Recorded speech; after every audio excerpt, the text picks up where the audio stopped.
Saudara, banyak orang tidak percaya, masa ada orang mati bisa bangkit kembali. Ya, itu kata-kata orang yang di luar sana, saudara. Tidak ada orang yang mati bisa bangkit kembali. Tapi puji Tuhan, Yesus Kristus itu bukan manusia biasa. Dia adalah hypostatic union. Dia Allah 100% dan dia manusia 100%. Mengapa dia bisa bangkit kembali? Karena dia Allah, saudara, bukan manusia. Sekali mati, terus mati, saudara. Tetapi Yesus Kristus itu hidup untuk selama-lamanya. Saudaraku yang dikasihi oleh Tuhan, Yesus pernah berkata dalam Wahyu 1 ayat 17, dia berkata, "Jangan takut, akulah Alfa dan Omega. Aku yang awal dan yang akhir dan yang hidup. Memang aku mati, tapi lihat sekarang, aku hidup untuk selama-lamanya. Akulah yang memegang segala kunci maut dan segala maut." Amin, saudara. Kita bersyukur karena Tuhan Yesus berkata, "Akulah kebangkitan dan hidup. Barang siapa yang percaya kepadaku, dia tidak akan mati untuk selama-lamanya. Tetapi barang siapa yang percaya kepadaku," kata Tuhan Yesus, "dia akan hidup walaupun sudah mati." Percaya, saudara? Amin. Puji Tuhan. Saudaraku yang dikasihi oleh Tuhan, kita akan lihat yang pertama, saudara, di tengah ketakutan pun Tuhan itu memberikan damai sejahtera. Kita tahu murid-murid Tuhan ketika melihat Yesusnya mati, mereka semua ketakutan, saudara. Mereka berkumpul di satu tempat, kemudian masuk dalam satu kamar, dikunci rapat-rapat karena mereka takut kepada orang Yahudi, saudara.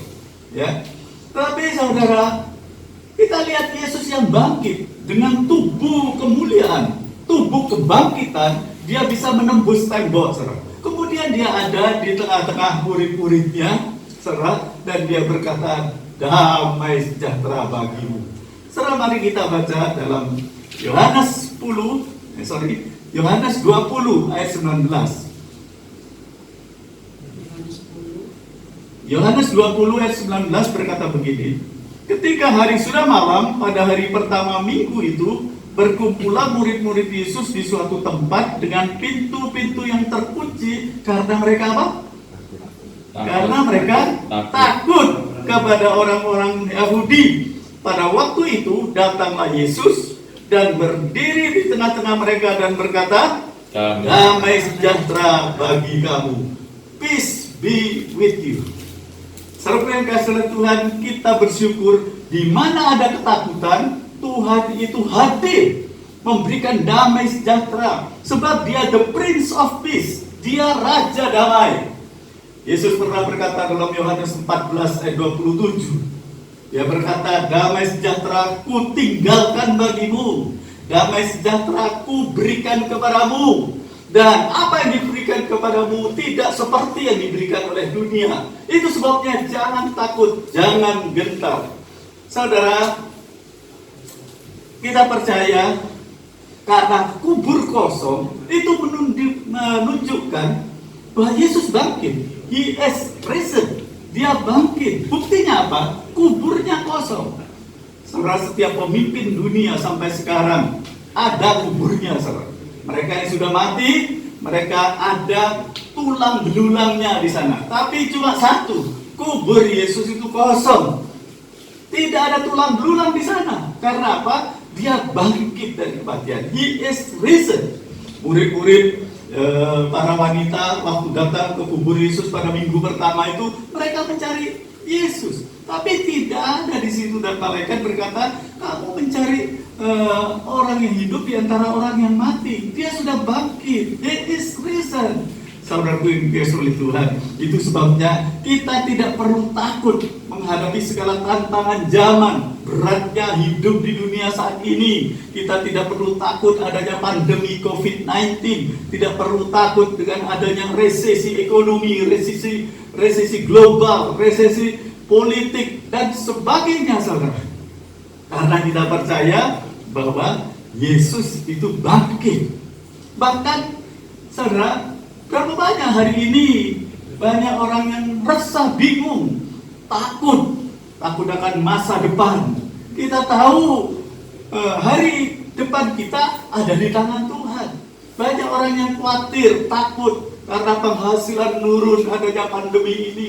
Mereka tidak tahu akan masa depannya bagaimana. Saudara, mereka ketakutan. Bahkan ada yang takut sakit, takut bangkrut. Ada yang takut kematian. Bagi kita percaya, kita tidak usah takut kematian. Amin, saudara. Kalau kemah kita di bumi ini dibongkar, maka Allah sudah menyediakan tempat yang jauh lebih indah, jauh lebih luar biasa, yang bukan dibuat oleh tangan manusia. Itulah, saudara, surga yang mulia. Saudara yang dikasihi oleh Tuhan, kita bersyukur, kita tidak usah takut apapun, karena Yesus bangkit. Sekali lagi, Yohanes 11 ayat 25, Yesus berkata, I'm the resurrection and the life. He who believe in me, though he may die, he shall live. Yesus berkata, akulah kebangkitan dan hidup. Barang siapa yang percaya kepadaku, dia akan hidup walaupun sudah mati. Percaya, saudara? Itu sebabnya kita tidak perlu takut apapun di dunia ini. Kita hanya perlu takut akan Tuhan.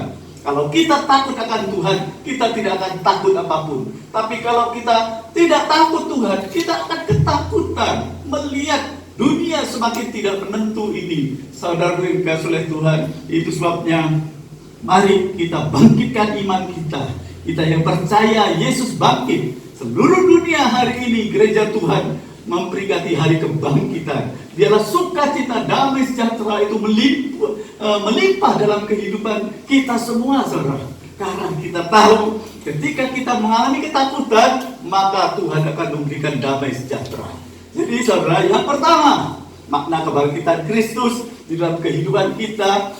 Di tengah ketakutan, Tuhan memberikan damai sejahtera. Amin. Sekarang hal yang kedua, kita akan melihat, saudara, di tengah keraguan, Tuhan memberikan jaminan kepastian. Ya, bayangkan, saudara, kalau kita takut, saudara, karena Yesus tidak bangkit kembali. Saya akan bacakan dulu, saudara, di dalam 1 Korintus 15 ayat 3 dan 4.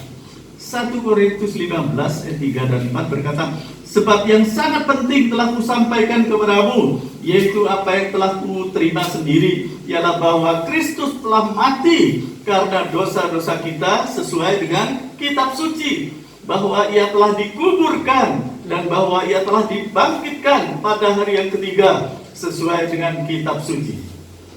Saudara yang beribadah di gereja akan sia-sia, saudara. Ya, di dalam 1 Korintus 15 ayat 14 dan 17 berkata, tetapi andai kata Kristus tidak dibangkitkan, maka sia-sialah juga kepercayaanmu. Ayat 17, dan jika Kristus tidak dibangkitkan, maka sia-sialah kepercayaan kamu, dan kamu masih hidup dalam dosamu.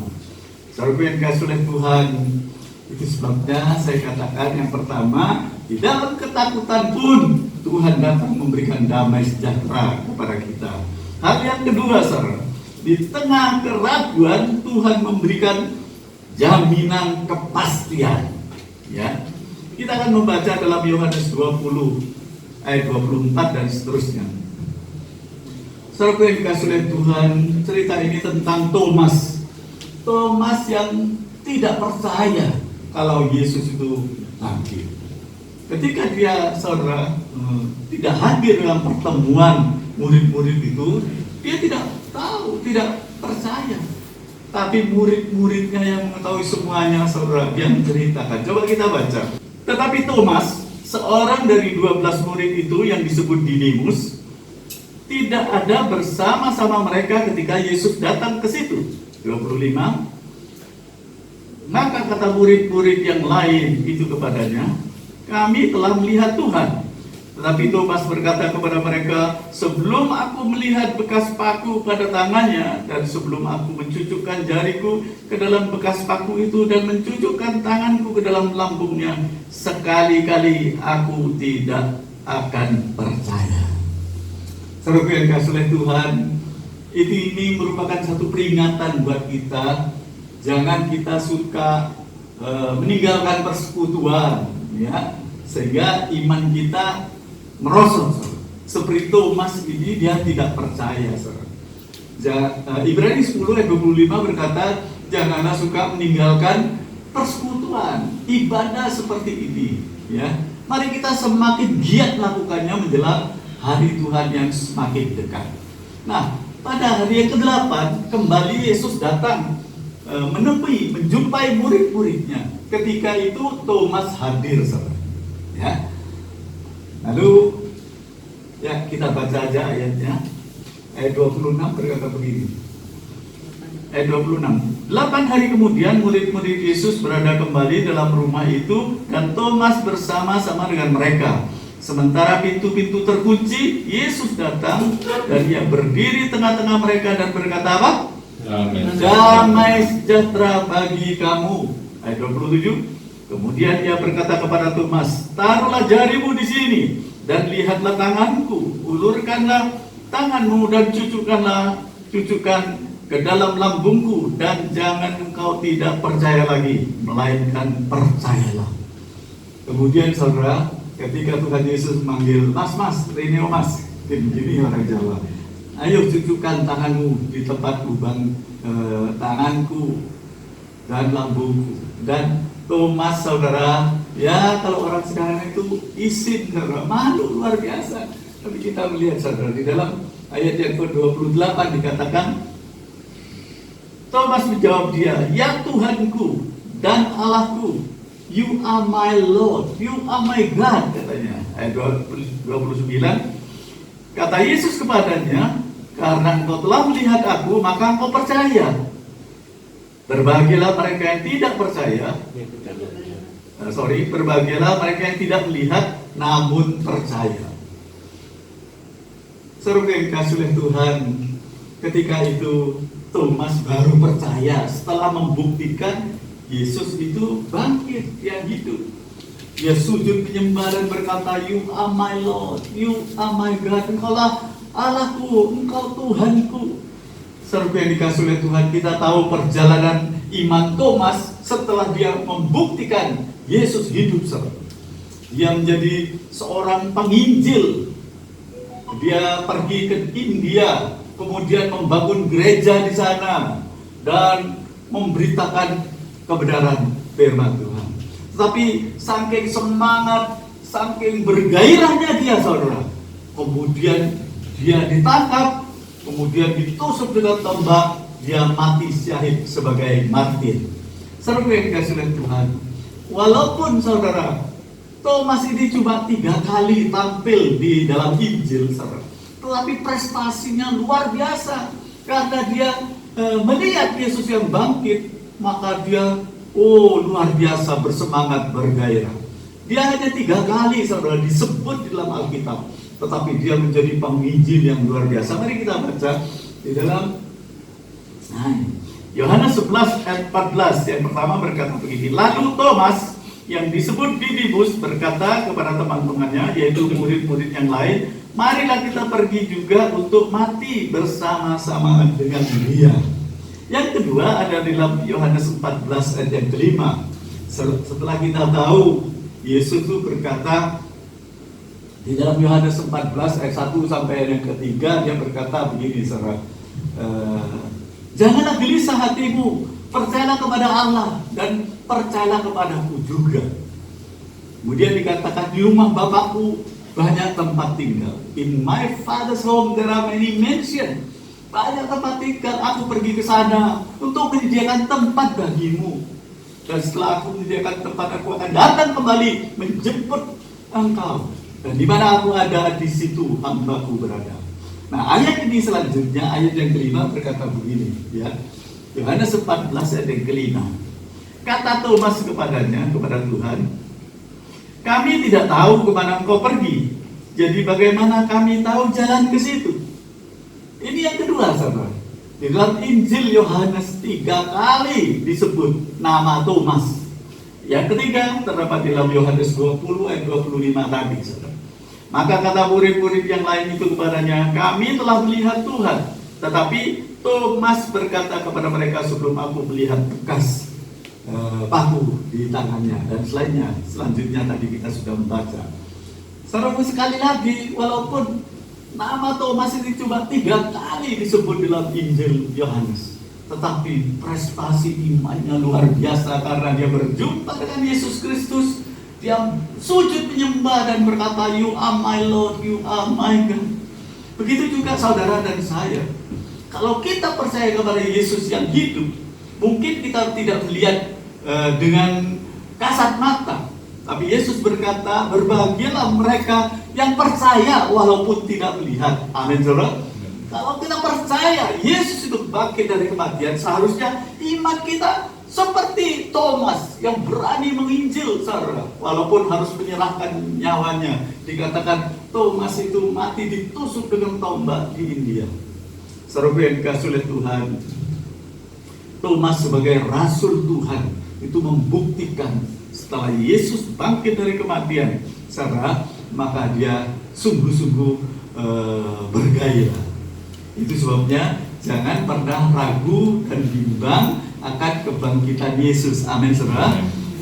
Yakobus 1 ayat 6 sampai 8 berkata, orang yang ragu dan bimbang, dia seperti gelombang laut yang diombak-ambingkan oleh angin. Jangan harap orang yang mendua hati itu akan mendapatkan pertolongan dari Tuhan. Saudara, poin yang kedua ini memberi penunjuk kepada kita di tengah keraguan, Tuhan memberikan jaminan kepastian kepada kita. Itu sebabnya jangan ragu-ragu. Puji Tuhan. Nah, sekarang akan kita lihat hal yang ketiga. Kita ulangi sebentar. Yang pertama tadi apa, saudara? Di tengah ketakutan, Tuhan memberi damai sejahtera. Yang kedua, di tengah keraguan, Tuhan memberi jaminan kepastian. Dan yang ketiga, di tengah kesedihan, Tuhan memberi jalan keluar. Kita akan belajar tentang 2 murid Yesus yang namanya Kleopas. Temannya siapa, saudara? Gak ada namanya. Kleopas dan temannya, gak disebut namanya. Mereka melihat Yesus yang mati, kemudian kecewa, sedih, putus asa. Mereka berniat kembali ke kampung halamannya di Emmaus. Mereka akan kembali kepada kehidupan yang lama. Mereka akan kembali, saudara, untuk bekerja seperti yang dulu. Bocai, percuma Yesusnya mati, katanya, saudara. Tetapi kita melihat, saudara, apa yang dilakukan Kleopas dan temannya. Kita akan membaca di dalam Lukas 24 ayat 13 dan seterusnya. Dikatakan, pada hari itu apa, saudara? Hari Yesus Kristus bangkit dari kematian. Itulah pada hari itu. Pada hari itu juga 2 orang dari murid-murid Yesus pergi ke sebuah kampung bernama Emmaus yang terletak kira-kira 7 mil jauhnya dari Yerusalem. 15. Ketika mereka sedang bercakap-cakap dengan bertukar pikiran, datanglah Yesus sendiri. Saudara, Yesus itu tidak mengutus malaikatnya, tapi dia sendiri yang datang menemui murid-muridnya karena dia sangat mengasihi muridnya yang putus asa, kecewa, sedih, mau kembali ke kampung halamannya. Yesus mendatangi mereka, saudara, lalu berjalan bersama-sama dengan mereka. Datanglah Yesus sendiri mendekati mereka lalu berjalan bersama-sama dengan mereka. Ayat 16. Tetapi ada sesuatu yang menghalangi mata mereka sehingga mereka tidak dapat mengenal dia. Apa sesuatu yang menghalangi mereka tidak mengenal Yesus berjalan di samping mereka? Itulah kesedihan, itulah kekecewaan, itulah keputusasaan. Melihat Yesus yang mati, mereka putus asa, saudara. Mereka sedih sekali sampai tidak merasa ada Yesus di samping mereka. Itu juga dalam perjalanan iman kita. Kalau saudara mengalami kesedihan, kalau saudara kecewa, saudara putus asa, saudara tidak akan pernah merasakan ada Yesus di samping saudara. Padahal Yesus itu berkata apa? Aku sekali-kali tidak akan meninggalkan engkau. Aku sekali-kali tidak akan membiarkan engkau. Tuhan berkata, aku berjalan di depanmu, aku akan menyertaimu. Itu sebabnya jangan takut dan gentar. Ingatlah Yesus berjalan dengan kita di tengah-tengah kesulitan, di tengah-tengah mungkin pandemi COVID-19, di tengah resesi ekonomi. Mungkin saudara sekarang pendapatannya menurun, mungkin saudara dalam keadaan sakit yang membuat saudara sedih, dan saudara tidak merasa ada Yesus di samping saudara. Saya ingin sampaikan kepada saudara, Yesus tidak pernah meninggalkan kita. Itu sebabnya di tengah kesedihan pun Yesus itu memberikan jalan keluar. Apakah jalan keluar yang diberikan oleh Tuhan? Mari kita lihat di dalam ayat yang ke-30 ya. Dikatakan saudara, waktu ia duduk makan dengan mereka, ia mengambil roti, mengucap berkat, lalu memecah-pecahkannya dan memberikannya kepada mereka. 31, ketika itu terbukalah mata mereka dan mereka pun mengenal dia, tetapi ia lenyap dari tengah-tengah mereka. Saudara yang dikasihi oleh Tuhan, betapa Yesus mengasihi mereka. Walaupun Kleopas dan temannya tidak mengenal Yesus ada di samping, tetapi dia membuktikan, memberi jalan keluar. Ketika diajak minum, saudara, mampir ke rumahnya, kan di dalam cerita itu seakan-akan Yesus akan berjalan terus, saudara, ya. Tetapi mereka mengundang untuk ikut makan minum di rumahnya.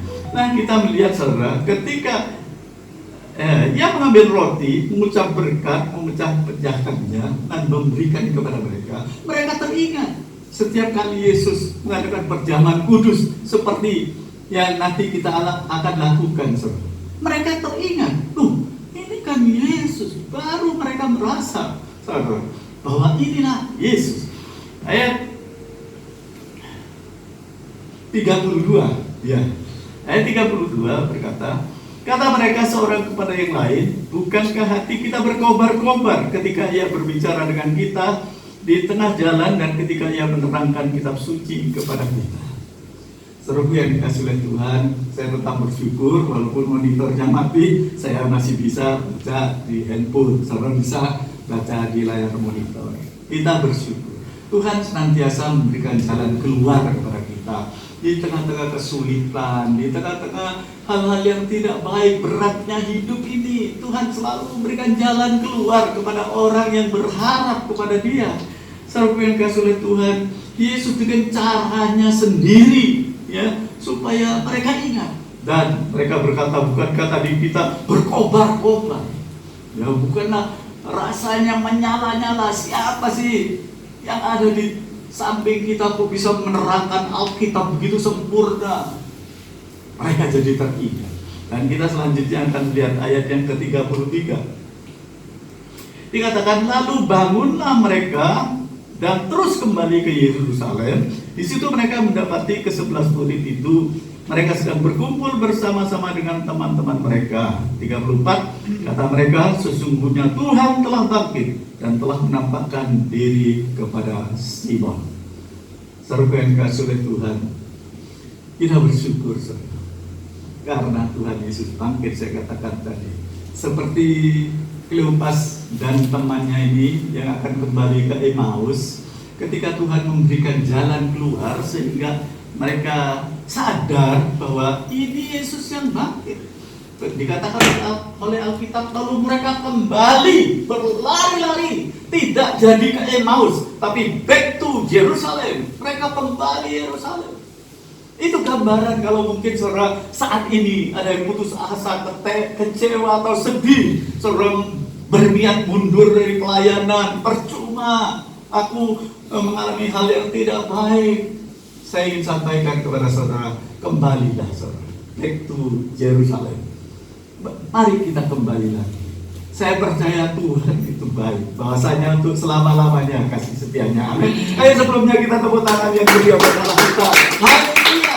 Dia mengasihi kita, saudara. Dia tidak ingin kita kendor semangat kita. Roma 12 ayat 11 berkata, never flag in zeal, be aglow in your spirit, serve the Lord. Dikatakan janganlah hendaknya kamu kendor semangatmu, tetapi biarlah rohmu menyala-nyala dan layanilah Tuhan. Seperti Kleopas dan temannya, tidak jadi ke Emmaus, tapi kembali ke Yerusalem. Mereka sadar Tuhan hidup. Lalu mereka bertemu dengan teman-teman mereka. Kata mereka, sesungguhnya Tuhan telah bangkit dan telah menampakkan diri kepada Simon.